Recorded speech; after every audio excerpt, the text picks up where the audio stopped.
का उसमें गोस्वामी जी ने एक बड़ा मधुर वाक्य कहा। कई बार लोगों को लगता है कि हमें योग्य सद्गुरु नहीं मिलते, तो गोस्वामी जी ने कहा कि ये जो भगवान राम की कथा है, भगवान राम का चरित्र है, यह भी तो सद्गुरु है। पर गुरु जो हमारे सद्गुरु होते हैं उनका भी एक संप्रदाय होता है और उस संप्रदाय के अनुकूल वो साधना पद्धति का उपदेश देते हैं। अगर ये भगवान राम का चरित्र सद्गुरु है तो किस मार्ग का सद्गुरु है? और तब आपको पढ़ने को पंक्ति मिलेगी, सद्गुरु ज्ञान विराग योग की।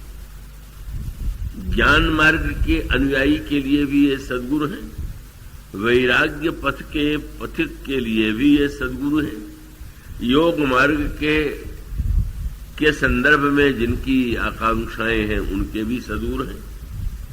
और उसके साथ साथ उन्होंने ये कहा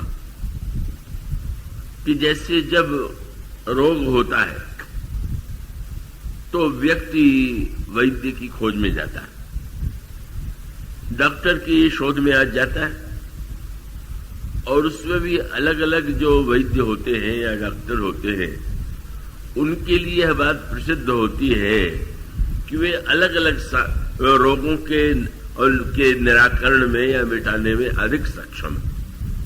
ये वैद्य और डॉक्टर दोनों के विषय में प्रसिद्ध है।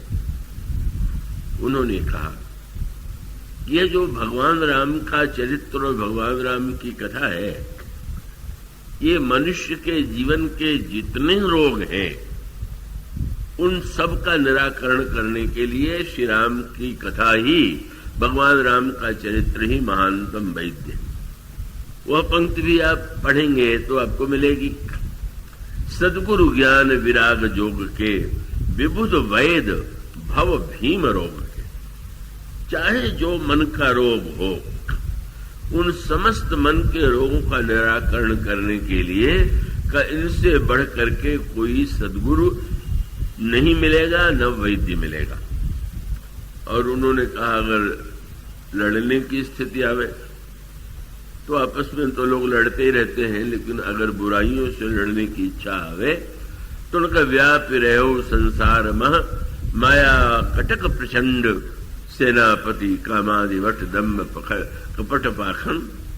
अथवा उन्होंने कहा यह जो भगवान श्री राम का चरित्र क्या है, बोले समस्त दुर्गुणों को जलाकर नष्ट कर देता है।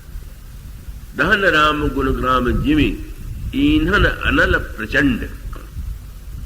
तो इसका मानो तात्पर्य यह है कि आपके समक्ष भले ही कोई भी समस्या क्यों न हो, आप यदि उसका समाधान पाना चाहते हैं तो आप भगवान के चरित्र, भगवान राम की कथा, भगवान राम के गुणों में ही उसका पूरा समाधान पा सकते हैं।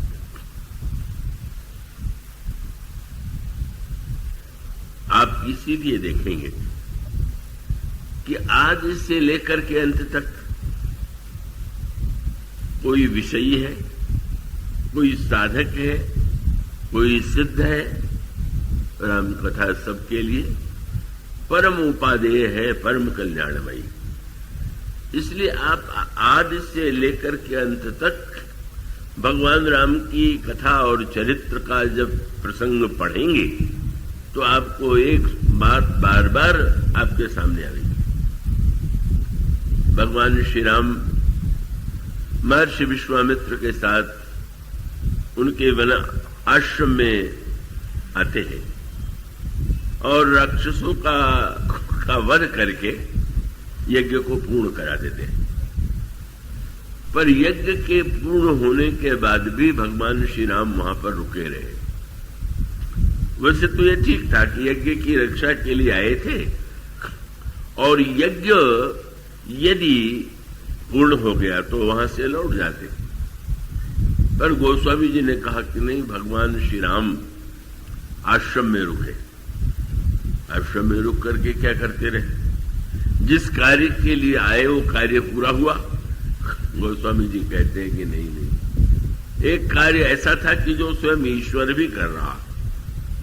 विश्वामित्र जी कथा सुनाते हैं, पुराण की कथा सुनाते हैं, शास्त्रों की कथा सुनाते हैं, दर्शन की कथा सुनाते हैं और उन समस्त कथाओं को का गोस्वामी जी ने कहा चाहे गुरु वशिष्ठ के द्वारा वे अयोध्या में रह करके कथा श्रवण करते हो नित्य, वेद पुराण वशिष्ठ बखानहि सुनहि राम यद्यपि सब जानहि, और चाहे विश्वामित्र का आश्रम हो भगत हेतु बहु कथा पुराना सुने।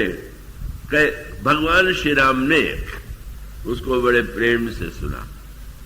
कहे विप्र यद्यपि प्रभु जाना, प्रभु जानते हैं, किंतु भगवान श्री राम क्या चरित्र या पुराणों की कथा महर्षि विश्वामित्र उन्हें सुनाते हैं।